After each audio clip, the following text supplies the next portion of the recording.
Maybe you should pull the fucking trigger. Pull the trigger. Ain't nobody gonna do it for you. All right, so we started our day. We got up. So this is how we start off our day. So I get up, get dressed, take as much time as I need, relax, and then I start making breakfast. Got some bacon and eggs and some toast. Pretty standard stuff, all good for the mind. And so yeah, we're gonna eat, prepare a couple more things, and then we're just gonna get on the road. Toast is done.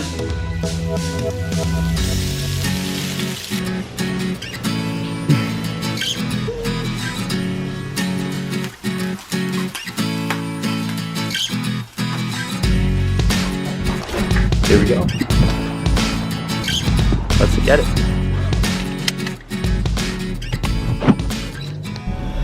So yeah, so my mindset right now is just wanting to get there. I checked Bravo Poker, and it looks like 4 or 5 1-3 tables, 2-2-5 tables, 2-5-10 tables, and some mixed games going on. So there's a lot going on. Yeah, just super stoked to try and get there already. I just want to play, you know. I mean, the more hours you put in, the more you're gonna get out of the game. I mean, on average, when you play, every hour you're supposed to win 1 to 2 big bets, and that's only a big blind. So, like $2. So when you play, you're only supposed to win. So when you play, you're only supposed to win 1 to 2 big bets an hour. And so I think that ranges from a big blind to 10 big blinds. So I'm going to be winning anywhere between $2 and $20 at 1-2, and then between $5 and $50 at 2-5, and that's every hour. So at an hourly rate playing 2-5, you can make a decent income, because at 8 hours that's $400 a day, and you calculate that over a 261-day working period, and you got yourself a nice 5-figure income, almost 6. So poker can be very lucrative. Obviously, that's just ideal results. You can you can run bad for a long period of time where you're not going to be making $50 an hour. You might just be on that small end of it where you're only making 1 big blind an hour, or $5, or sometimes you might just lose. I mean, it's very possible. Like, you can run really bad. You can get a hand, and the other person, like, most of the time shouldn't have a hand that beats you, but then they show up with it. And you can like mitigate your losses and play more small ball and pot control more and check more flops and turns, and try and mitigate the loss and the run bad by playing a little more passively, a little less aggressive. But in the end, the cards will come down the way they want to, and you're gonna lose sometimes. But I don't really think about that. I really focus on position. Like, that's the biggest key is in cash games, is position and hand strength. So when I get to the table, I'm immediately taking a look at who is aware of that fact. You know, if they're not aware of the position, that's huge for me, because I can start playing a wider range against them when they're playing a wider range out of position. Because you need the button. The button is God. Like, if you take a look at statistics, you're going to win more money on the button than any other position, just because you are the last person to act, and you get more information out of players.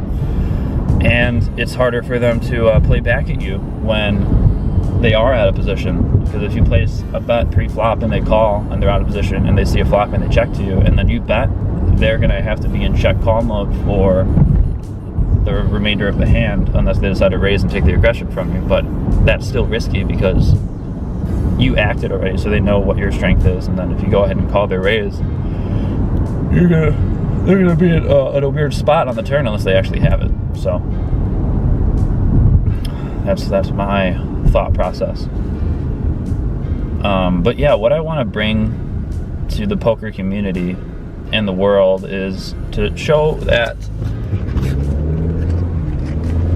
I want to show people that poker is not just for the professionals. Like, I mean, if you take a look at YouTube and see what kind of people are vlogging, what kind of people are podcasting, putting up video content, it is a lot of professionals or semi-professionals that consider themselves professional. But poker is meant for the everyday person. You can go to, like any big city that you're in. Like I'm in Springfield, and there's about 120,000 people in this city, and there are 4 private home games that run consistently, and there's a game every single week. So, I mean, and Springfield's not that big. I mean, it's probably pretty big compared to like small towns of 5,000, but I mean, you got Chicago that's 1.1 million people. I can only imagine how many private home games are there, where you don't have to go to a casino, and you get the added benefit of being able to learn the player's tendencies, being able to play deeper and get a better, like you'll get more skill playing at home games because you're going to be playing with these people for a while. Hopefully they learn, or actually hopefully they don't learn, but they learn your style, and they start to make you think harder and play differently and really adjust the way you play. Because if you keep going to a casino and running over people, that'll be great, but when you get to a real table where you're playing with people that are competent, you're gonna have a hard time. Could you add Alex to the 1-3 list? Thank you. Bye.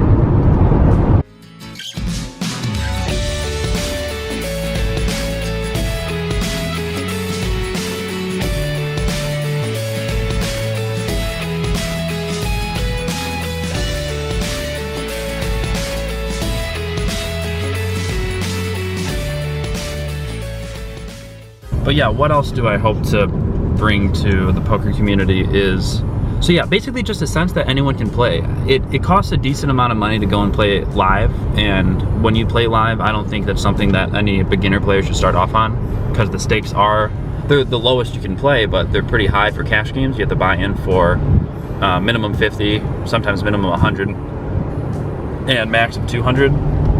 But you know, I really firmly believe that people should probably practice online first and play the micro stakes, the 5, 10 cent, the 10, 25 cent games, because when you go to a casino, that's who you're playing against at the lowest limits, because that's all there is. So at the same time, you want to be playing those limits, you should be good at beating the smallest limit you can online first before you get there. When you go and play 1-2, it's super profitable if you're able to beat 2-5 live or 5-10 online first, because you have a better understanding of the game, so that when you get to 1-2, it isn't a challenge. You're kind of just sitting there waiting for your right spots and then maximizing your cards and your equity when you get it.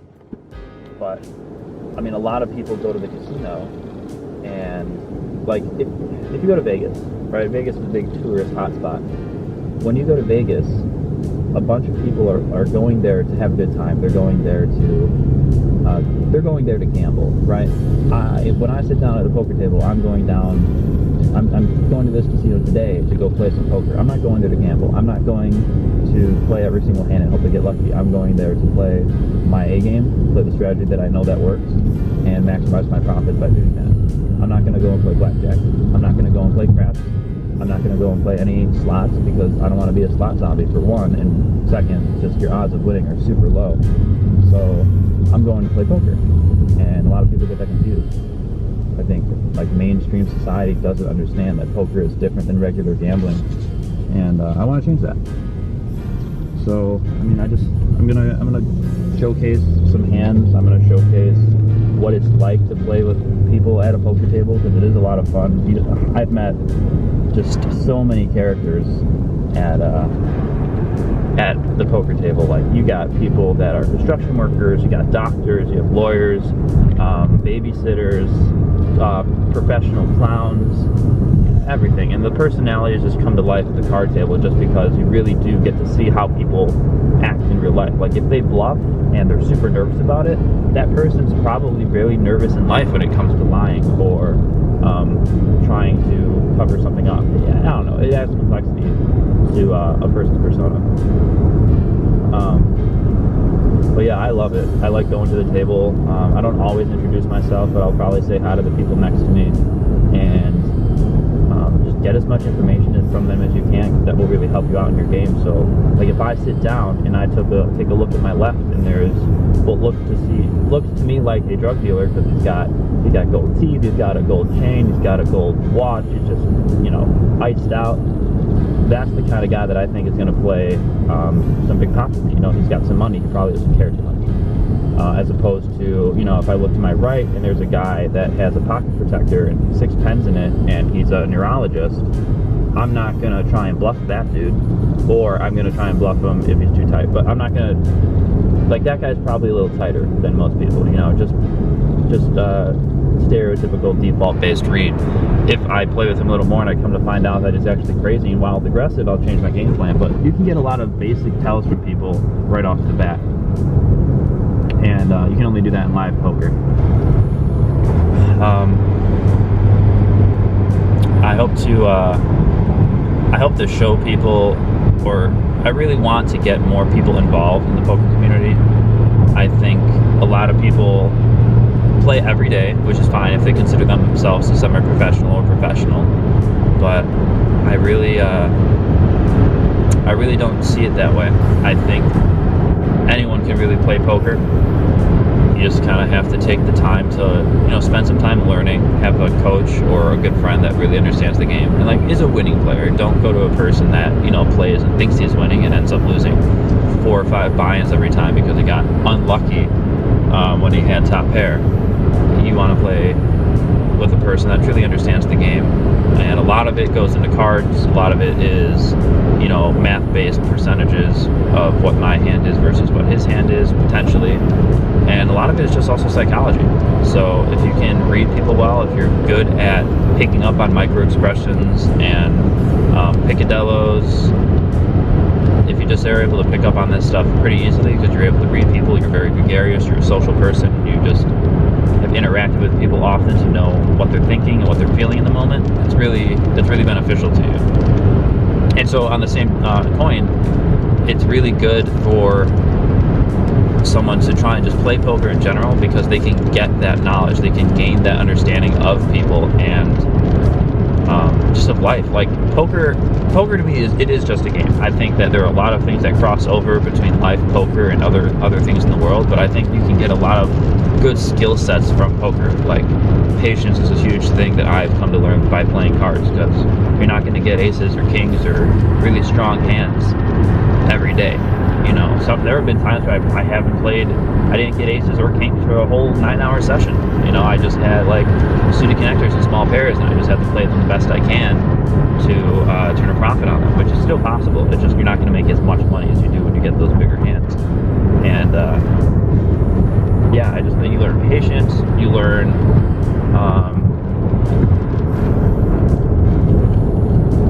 how to be disciplined.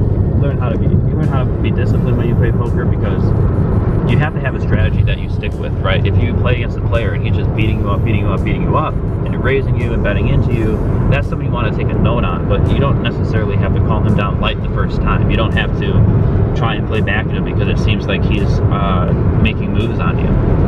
That's just the kind of person you just take note of, just like anyone else. You just make notes, and then when a good spot comes, hammer it, and hammer it hard, and then see what he shows up with. You know, if someone's bluffing you, pay attention to when hands go to showdown.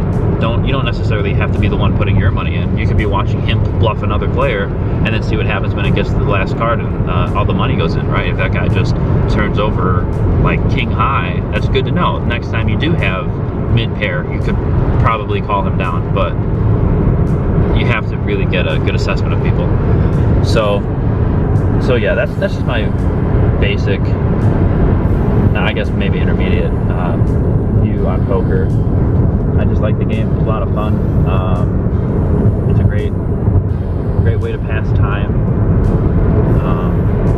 Even though I don't see it as passing time, I find I get a lot of enjoyment out of playing. And yeah, it's just great. It's a great game. It sucks that it has gotten such bad rap in the past couple of years, and that online poker became less prominent due to just politics and legal issues behind it. But it's a great game, and I don't see why people would shy away from it. All right, so we just got into the parking lot, double checking I have everything. I got my headphones, I got my cash, I got my ID, I got my video camera, obviously, and yeah, let's get it going.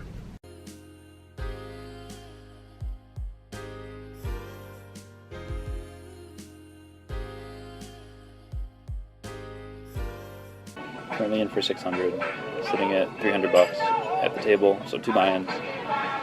It's been an up and down kind of day. Just nothing is holding for too long. You know, get a pair, win the pot for 200. Next hand, get a big pair, or hit a pair and lose 200. So it's been back and forth, but we got a lot of time. It's just poker, variance, it happens. So a couple hands had pocket 10s in, I believe it was in the small blind. Yeah, pocket 10s in the small blind. It was limped around to me, under the gun limped for $3, comes around to me. Fish on my left has like $50, so he was in the big blind. I raise it up to 12. Fish calls, and under the gun calls. Flop is 6-3-2 rainbow. I lead for 20. The fish on my left folds, and then the guy under the gun just calls. Turn is another 2, so I have 2 pair now, 10s and 2s. I think about what to bet. I decided to put it pretty hefty. I'm putting him on like 8s, 9s, some pair, but below 10s, but above the board. So I bet 45. He thinks about it and then he calls. River comes in 8. I think about it again. Think about what kind of hands I can get value from. I get value from 9s, 7s, 5s. And other than that, that's about it. Maybe top pair, like a Ace-6, 7-6, something like that. So I think about it, I go ahead and bet 50, which is about a little under half pot. I don't think I'm getting like called by anything for 75 or 100. So he thinks, and then he goes, I'm thinking about raising, but I don't know if I can. So at that point, I know I'm crushed somehow.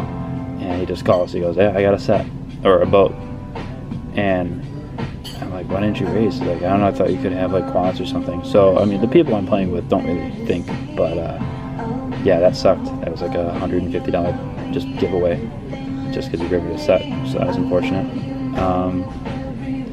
About a couple orbits later, I had pocket aces. It was to me under the gun +1. I opened to standard $12. I could price it bigger, but I just had to go with that. I get 3-bet to 40 by a pretty tight player. I go ahead and just 4-bet him. I get, I think, 100, and then he goes ahead and chips it for 300, and I call. He has queens, I have aces. Flop, I believe, was like Jack 10-4. Turn was a queen, and no king on the river for the straight. So shipped the $600 pop to him.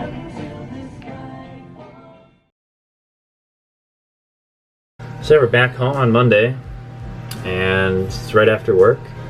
I'm thinking about going and playing poker. I got a game down the street, or I could just go play online. It's all the same. And all I just think is, you know, how much am I going to make, and exactly what my strategy is, and how simple it is. It's just a matter of time, you know, just putting time into the tables and playing more hands and getting more information on my opponents, especially at the home games. And yeah, again, just time. That's all it is. All we have this time.